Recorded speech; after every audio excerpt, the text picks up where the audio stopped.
Hello, guys, and Real Madrid is officially out of the Super League. Now, Real Madrid has signed a deal with supposedly like European Football Club, saying that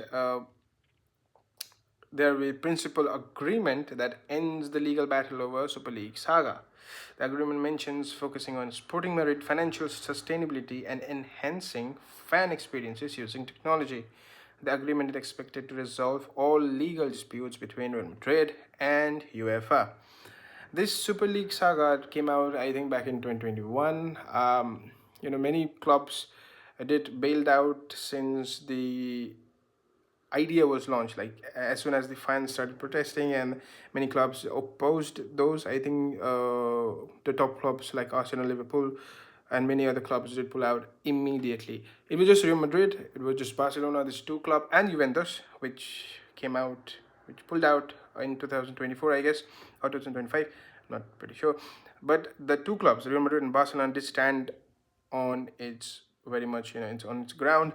They were till, I think, last month that Barcelona did bail themselves out from this. Real Madrid was only one standing in the way of UEFA and the Super League. They did win the court hearing regarding this. Real Madrid did win against UEFA, but still the protests and everything was going on.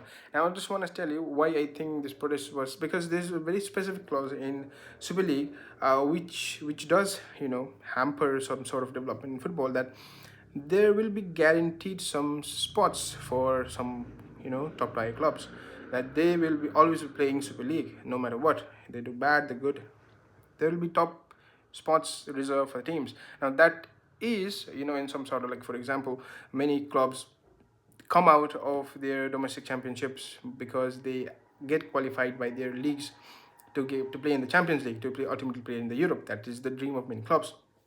Now, when you give this exclusivity of some clubs, it will be there permanently, and there will be no this fighting, this and that. So this does take away that aura.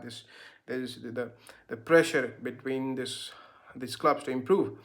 I think this was the main reason that many clubs protested, that UEFA did. Super League was not a project for ideal project for many clubs out there.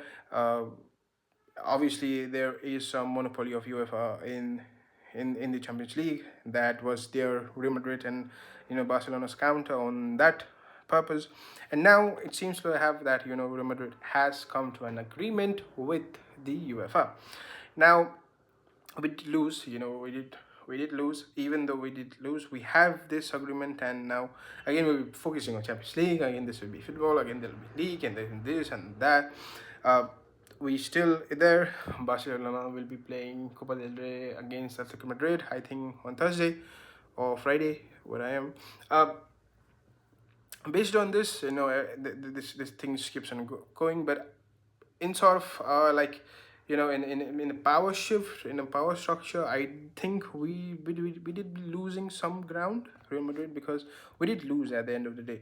The court did, they it did favor Real Madrid a bit, but the ultimate decision came in, and many clubs parted ways, and the dream was never on. Even though it didn't, you know it didn't come to what it was. The Super League project itself seemed like a far-fetched idea. I don't know, I mean, like, obviously there are many clubs out there who would be saying that, wait on, why don't we get to play Super League? Why don't we get to do this or do that? There be no competition or no aura. And Florentino Perez, I think he was left out. He was isolated back right now, and he needed to do something. UEFA needed to do something to put this everything under the bed and just go on. Now we have new format of Champions League. It's already started. We'll be seeing what spices it brings up. The playoffs are there.